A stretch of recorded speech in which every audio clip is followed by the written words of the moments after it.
এগুলো নিয়ে আমরা একটু চিন্তা ভাবনা করি। তাহলে আমার ছাত্র সমাজ, আমার যুব সমাজ এই জায়গায় নেই। কেউ কেউ আছে, বেশিরভাগই হচ্ছে আমাদের এই সমস্যা তৈরি হয়েছে। এখন আমার সমাজের এই অবস্থা, যুব সমাজ যেখানে জড়িত থাকে না। আমরা জানি এখন যৌবন যার যুদ্ধে যাওয়ার সময়টা, আমরা জানি সাহসী যৌবনের সুন্দর আগামী।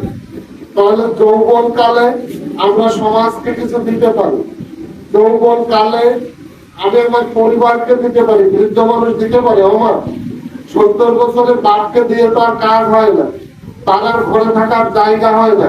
বড়মারা বসে কাশি খুশি আছে তো ওকে বারান্দায় দেওয়া হোক। তাহলে বৃদ্ধ মানুষ আমার এই সমাজের কোনো কাজে আসে না।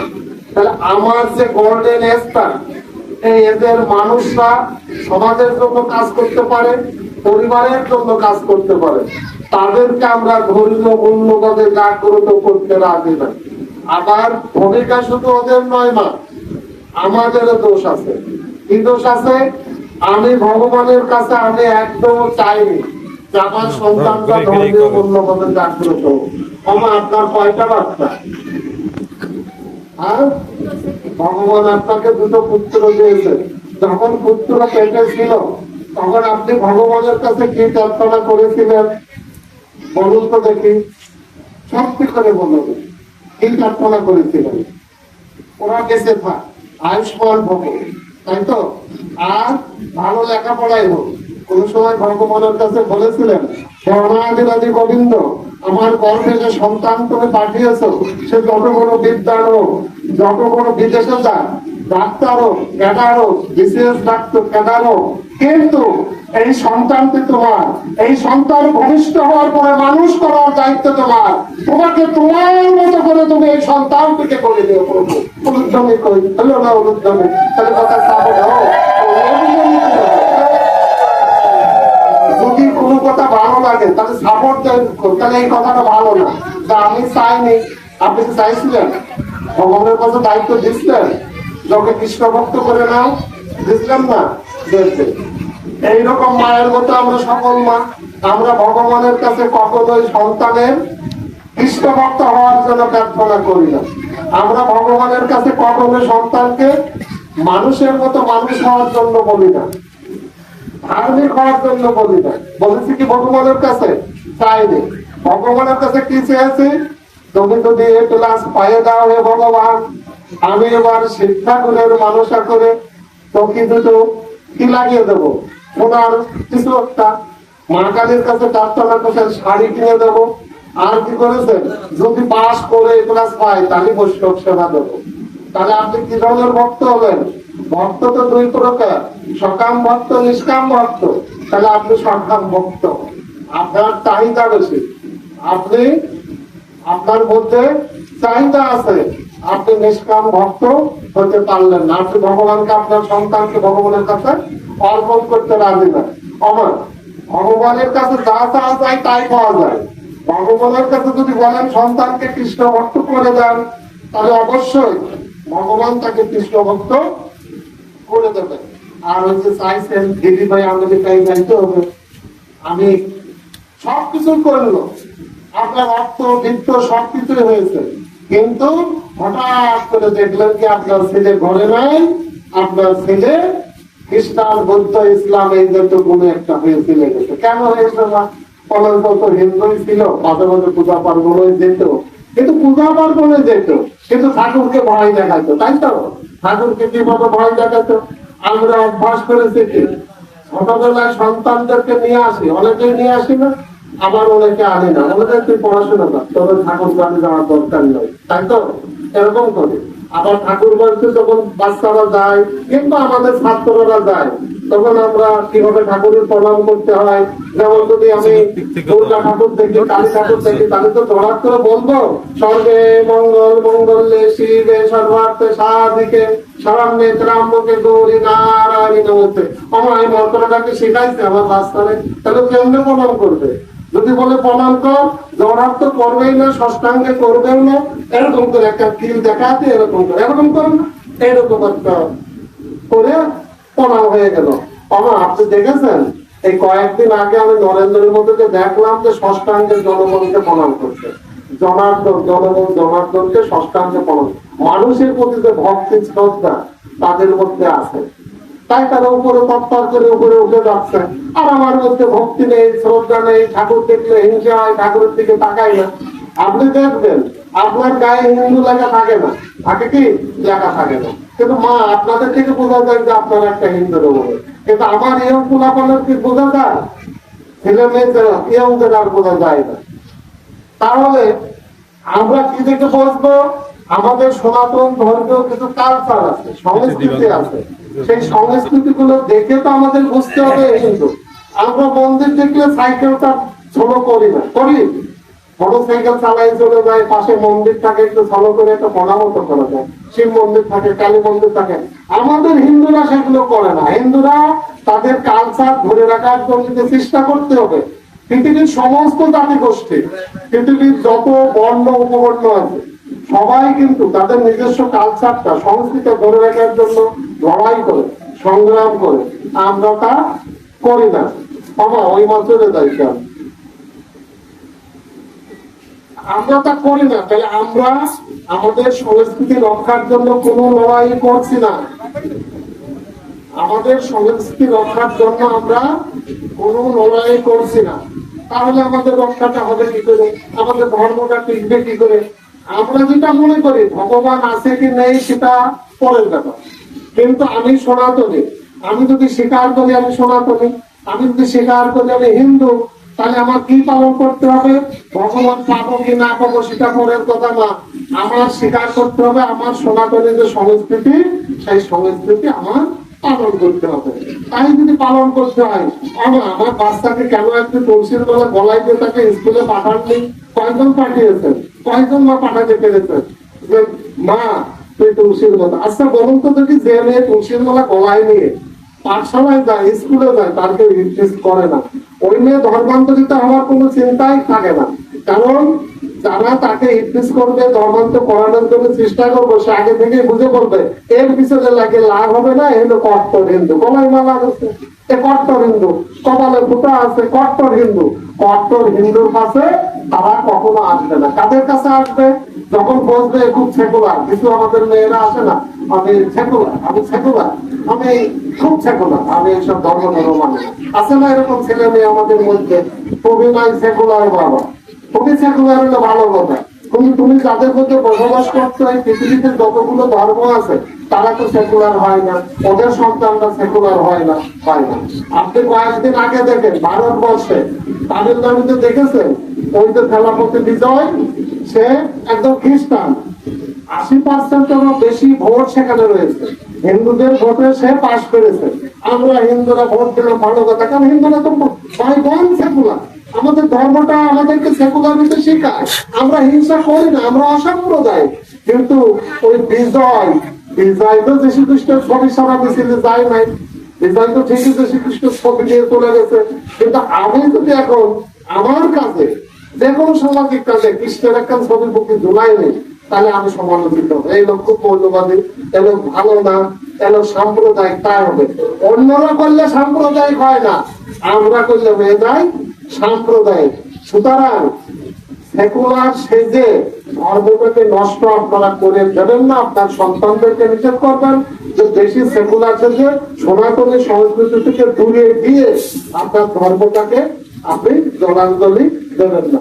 আমি একটা বাস্তব গল্প করি, আমাদের পাঠকরা এসে আমাদের মতো করে বলে, এই কথা আমি সব জায়গায় বলি, কি বলে যে বাবা পৃথিবীর সব ধর্ম সমান, কোন ধর্ম জনগণ না, সব ধর্মের ভিতরে ভালো আছে।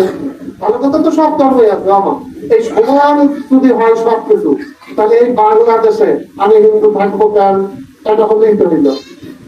আমার সংখ্যায় কম, আমি পথঘাটে ভালো করে সাহস করে চলতে পারি না, আমার অনেক সমস্যা হয়, তাহলে আমি একটা যেটা সমান যদি হয়, তাহলে যে দলের শক্তি বেশি সেই দলে যোগদান করে দেবো। তাই তো করা উচিত। কিন্তু আমরা করি ভুল। আমার যারা সনাতন ধর্ম প্রচার করি তাদের কখনোই বলা উচিত না অল আর ইকুয়াল। অল আর ইকুয়াল না। আমি নিজেকে হিন্দুর ঘরে জন্মগ্রহণ করেছি, আমি গর্ববোধ করি। আমি গর্ব করে বলি আমি হিন্দু। বিবেকানন্দ বলেছেন আমি গর্ব করে বলি আমি হিন্দু, কারণ আমরাই কেবল বলি অসাম্প্রদায়িকতার কথা, আমরাই কেবল বলি গণতন্ত্রের কথা, আমরাই কেবল বলি বিজ্ঞানের কথা। তাহলে পৃথিবীর সমস্ত ধর্মের মানুষ যা বলে আমরা তার ভিন্ন কথা বলি। শুধু এইখানেই না, আমার ধর্মের সাথে পৃথিবীর সব ধর্মের একটি পার্থক্য আছে। ভালো কথা সবার ভিতরে আছে, সব ধর্মের মধ্যে ভালো কথা আছে, কিন্তু আমাদের বিষয়টা আরো একটু ভিন্ন।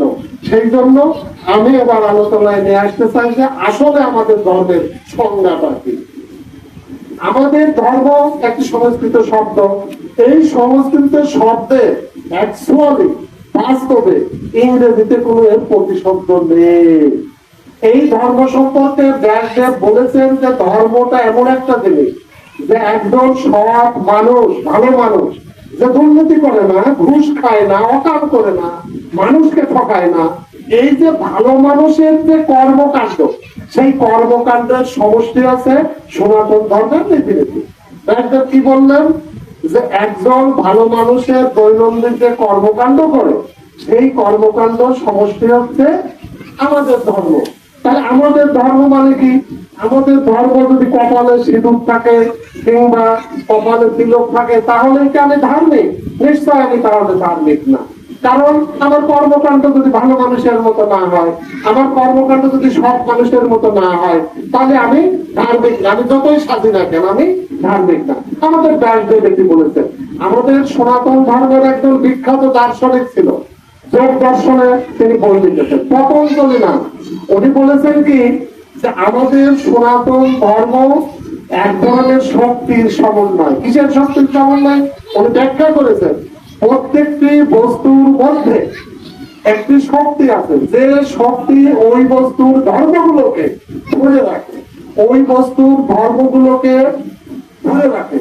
তাহলে সনাতন ধর্মের ধর্মটা কি? যে এমন কিছু গুণ, এমন কিছু গুণাবলী, এমন কিছু বৈশিষ্ট্য, যে বৈশিষ্ট্যের দ্বারা মনুষ্য যদি তার ভালো কর্মকাণ্ড গুলো ধারণ করতে পারে, সেই সম্মিলিত শক্তি হচ্ছে আমাদের ধর্ম। ব্যাখ্যায় তিনি আরো কি বলেছেন যে এই ধর্ম এমন একটি ধর্ম যে ধর্ম পালন করতে গিয়ে এবং এমন কিছু গুণাবলী, যে গুণাবলী সে যদি মেনে চলে তাহলে আস্তে আস্তে এই মানুষটাই দেবত্বের রূপ নিতে পারে। তাহলে আমাদের ধর্মটা কি? ব্যাসদেব বলে ভালো মানুষের গুণাবলী, পতঞ্জলি বললেন যে এমন কিছু গুণাবলী মানুষকে দেবত্বে পৌঁছে দেয়, সেই কর্মকাণ্ডের সমষ্টি হচ্ছে আমাদের ধর্ম। এবার বিবেকানন্দ কি বললেন? বিবেকানন্দ বললেন মানুষের মধ্যে তার প্রথম থেকেই ব্রহ্মত্ব একটা গুণ আছে। ব্রহ্মত্ব গুণ মানে ভালো গুণ। এই ব্রহ্মত্ব গুণের প্রকাশ করাটাই হচ্ছে ধর্মীয় গুণাবলী, ভালো গুণ। তাহলে আমার মধ্যে যে ব্রহ্মগুণ আছে, এই গুণগুলি যদি আমি প্রকাশে আনতে পারি, সেই গুণের সমষ্টি হচ্ছে আমাদের ধর্ম। বিবেকানন্দ বললেন। বঙ্কিমচন্দ্র চট্টোপাধ্যায় কি বললেন?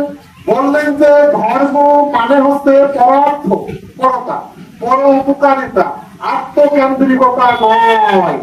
যে কাজগুলো দেশ, সমাজ এবং পরিবার, ব্যক্তি উন্নয়ন সাধিত হয়, যে কাজের সমন্বয় হলে দেশ, সমাজ কল্যাণ, উপকারিতা পায়, সেই কাজের সমষ্টি হচ্ছে ধর্ম। আর আত্মকেন্দ্রিকতা কখনোই ধর্ম হইতে পারে না, বঙ্কিমচন্দ্র চট্টোপাধ্যায় বললেন। রবীন্দ্রনাথ কি বললেন? রবীন্দ্রনাথের এক কথা, পরোপকারিতা, এইটাই হচ্ছে আমাদের ধর্মের মূল বৈশিষ্ট্য। রবীন্দ্রনাথ বললেন আত্মকেন্দ্রিকতা কখনো ধর্ম নাই। বঙ্কিমের সাথে কথার সাথে তিনি একমত দিলেন। আমাদের ধর্মীয় পণ্ডিতরা তাহলে ধর্ম সম্পর্কে কি ব্যাখ্যা দিয়েছেন? বলেছে যে শুধু নাম গান করতে হবে, তুমি কেউ বলেছে খালি তিলক দিতে হবে? বলেছে কেউ? এই যতগুলো পণ্ডিতের ফিলোসফির কথা বললাম, আধ্যাত্মিক দর্শন আছে, বৈশেষিক দর্শন। এই দর্শনে বলা হয়েছে এমন কিছু কর্মকাণ্ড তাদেরকে আমরা ধর্মীয় কর্মকাণ্ড বলবো, যে কর্মকাণ্ডের ফলে মানুষ মোক্ষ লাভ করতে পারে। মোক্ষ লাভ কি? মোক্ষ লাভ করা হচ্ছে আমার গলক বৃন্দাবন ধাম প্রাপ্ত হওয়া। মোক্ষ লাভ কি সনাতন ধর্মের মেন টার্গেট। আমরা কখনোই স্বর্গ পছন্দ করি না, আমরা হেডের পছন্দ করি না। আমাদের মূল টার্গেট হচ্ছে অনাদির আদি গোবিন্দের পাদ মধ্যে স্থাপন। আমাদের মূল টার্গেট হচ্ছে ভগবান শ্রীকৃষ্ণের নিত্য সঙ্গী হওয়া। তাহলে আমাদের মূল টার্গেট মোক্ষ লাভ করা। সেই মোক্ষ লাভ করার জন্য আমার যে যে কর্মকাণ্ড গুলো করতে হয়, সেই কর্মকাণ্ডের সমষ্টি হচ্ছে মানব ধর্ম, মানুষের ধর্ম। তাহলে সেইটা করতে গেলে তো আপনার যে একাদশী ব্রত করা, নাম করা, গোবিন্দের ভজন সাধন করা, এইগুলো আছে। এবারে আসুন যে এই যে কর্মকাণ্ড, আমরা একটু গীতার মধ্যে যাই না, যাবো তো? এই যে দুটো কথাবার্তা গুলো দার্শনিক কথা, আপনাদের কি ভালো লাগে? ভালো লাগার কথা না মহামায়েরা, আমি জানি আপনাদের ভালো লাগবে না, তো ভাগবতে গেলে ভালো লাগবে, তাই তো? এখন ভালো লাগে, কিন্তু এই জিনিসগুলো জানার দরকার ছিল কিনা আপনাদের? জানার দরকার ছিল কি? আমাদের ধর্মটা সংজ্ঞা জানার দরকার ছিল, কি বলেন আপনারা? ছিল তো? তাহলে ছিল, এটা উত্তর তো জানেন তো? তাহলে আমার যেগুলো জিনিস আমরা জানি না, আমার সন্তানরা জানে না, এইগুলো আমাদের বোঝাইতে। আচ্ছা, আর একটা বিষয়ে যাই। আর একটা সমস্যা আমাদের আছে, আমাদের ছেলেরা ভুল করতে কেন যায়? আমাদের অনেক শাস্ত্র আছে না মা? আছে তো বাবা না? অনেক শাস্ত্র। এই শাস্ত্রগুলো তো মূলত আমরা দুই ভাগে ভাগ করি। একটি হলো স্মৃতিশাস্ত্র, আর একটি হচ্ছে শ্রুতিশাস্ত্র। শ্রুতিশাস্ত্র হচ্ছে আমার ভগবানের কাছ থেকে, এই সনাতন যারা স্রষ্টা ছিলেন, ভারতবর্ষের মনীষীরা, যারা আমাদের এই ধর্মটাকে আমাদের মাঝে দিয়ে গেছেন, আমাদের কৃষ্টি কালচার কিভাবে আমরা করবো, এরা কিন্তু আমার অলমাইটি গড থেকে যে সমস্ত কথা শ্রবণ করেছেন, সেটা গুরু পরম্পরায় আসতে আসতে শেষে আসে লিখিত অবস্থায় এসছে। এই জাতীয় ধর্মগ্রন্থ গুলো হচ্ছে শ্রুতি শাস্ত্র, যেমন বেদ। আর আমি 20 জন মনি ঋষি, তার মধ্যে আছে বশিষ্ঠ মনি, বৃহস্পতি আছে, যাজ্ঞবল্ক্য আছে, ব্যাসদেব আছে, এরকম 20টা মনি আছে। এই 20 জন মনি ঋষি আমাদের সনাতন ধর্মের মানুষগুলোকে কিভাবে পরিচালিত করা যাবে, যাগ যজ্ঞ হোম বিবাহ পূজা পার্বণ পূজা কিভাবে করতে হবে, এই জাতীয় নীতি পদ্ধতি নির্দেশ উপদেশ তারা লিপিবদ্ধ করেছে এই মনিরা। এদেরকে বলি আমরা স্মৃতিশাস্ত্র। এর মধ্যে কিছু পুরাণ আছে, সব পুরাণ না, কিছু সংহিতা আছে, এই আরো মনু আছে। এই সংহিতা গুলো কি আমাদের এই যুগের মানুষের সৃষ্টি, কিছু মনীষীর সৃষ্টি।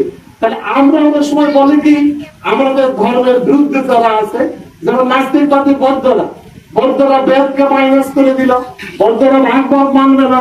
এইসব ভালো কথা আছে তো? ভালো কথা আছে, গীতার মধ্যে ভালো কথা আছে, মহাভারতে ভালো কথা আছে, রামায়ণে ভালো কথা আছে, উপনিষদ মানে ভালো কথার সমষ্টি, বেদ মানে অসাম্প্রদায়িকতা। সেইগুলোকে মাইনাস করে দিয়ে এক শ্রেণীর বৌদ্ধবাদী নাস্তিকবাদীরা বললো, এই দেখো সনাতন ধর্মের মধ্যে কত কিছু খারাপ, এই দেখো মনুষ্যতা লেগেছে শূদ্ররা অন্যবর্ণের সেবা করবে, এটা কি করে ধর্ম হয়? এই বেটা, মনুষ্যর কিন্তু আমরা মানি। তুই কি 3000 বছর আগে মনুষ্য করতে অপেক্ষা হয়েছে কি 2000 পর ওই যুগে আমি ফিরে যাবো? তুই বেদ দে, ভাগবত পুরাণ দে, উপনিষদ দে, ঋগ্বেদ পড়ে আমরাই শুরু বলতে পারি স্বর্গে ভবন্ত সখী না, স্বর্গে সপ্তমী রামায়, স্বর্গে ভদ্রাণী পর্যন্ত।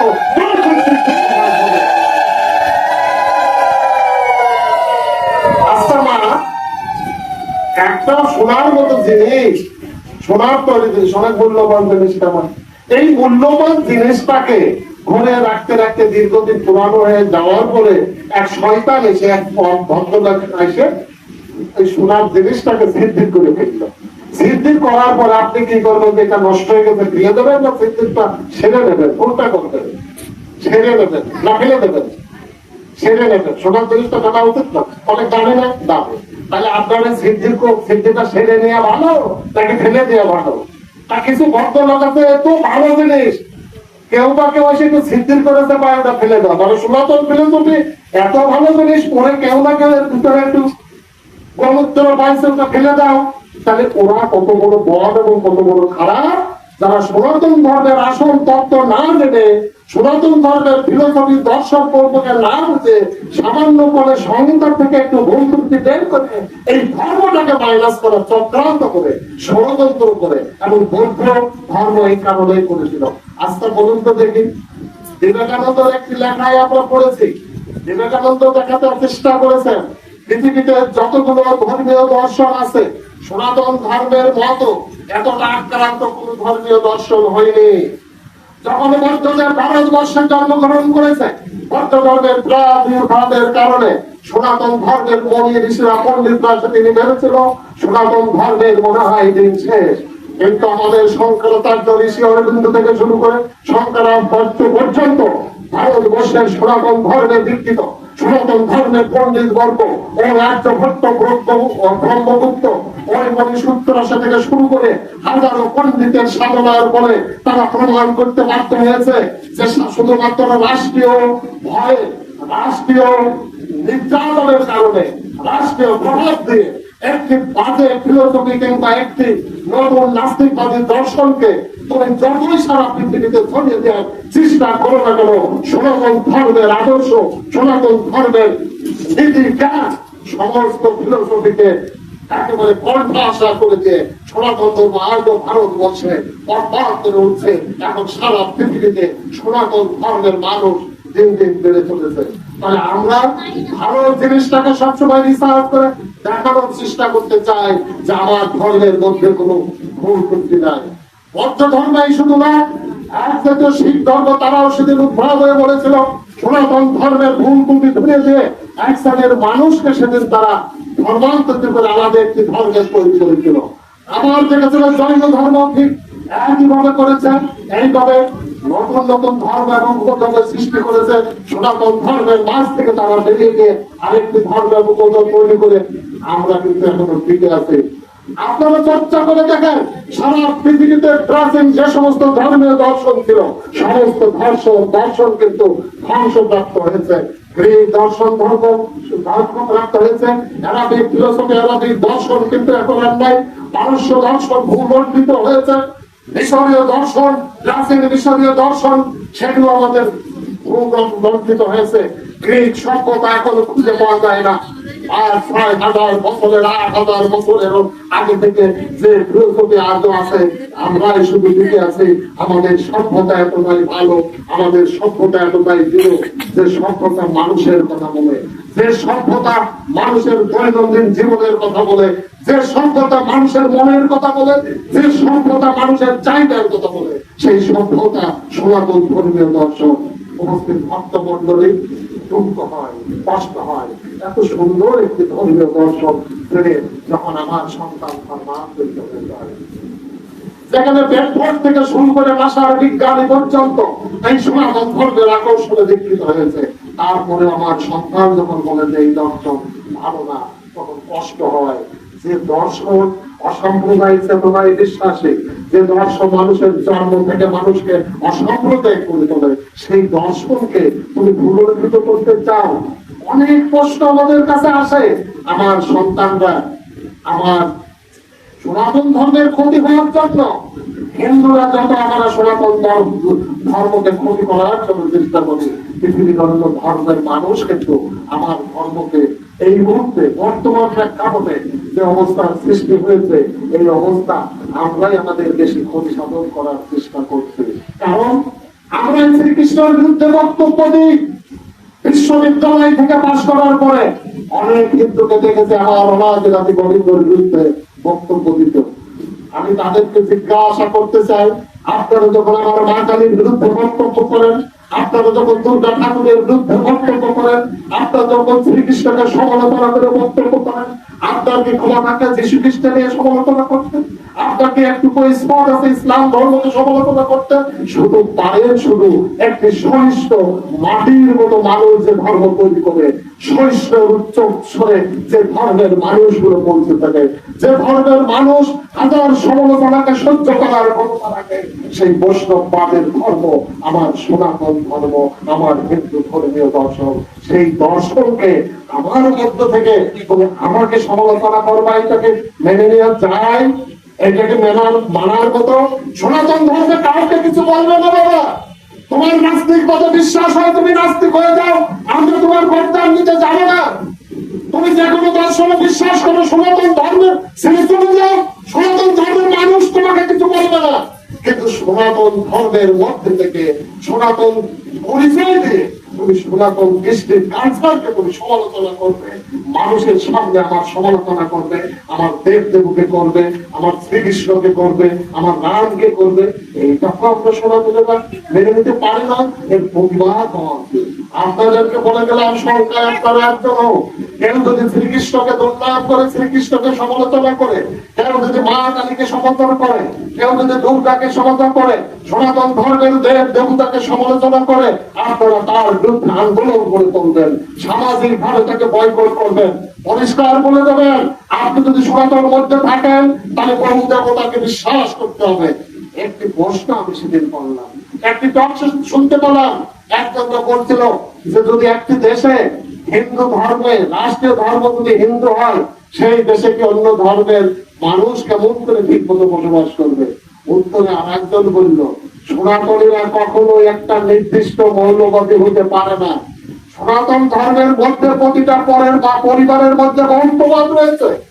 একই পরিবারের মানুষ শিব ভক্ত হয়, একই পরিবারের মধ্যে বাবা কৃষ্ণ ভক্ত হয়, ছেলে বন্ধু হয়, একই পরিবারের মধ্যে বাবা রাম ভক্ত হয়, ছেলে কালী ভক্ত হয়, একই পরিবারের মধ্যে কেউ বৈষ্ণব হয়, কেউ গণভক্ত হয়, কেউ শাক্ত হয়। তারা বহুত্ববাদে বিশ্বাসী, তাদের ধৈর্য আসে, বিভিন্ন মতামতকে তারা শ্রদ্ধা করে, স্মরণ করে। এই ধর্মের মানুষ কখনো অসাম্প্রদায়িক হতে পারে না।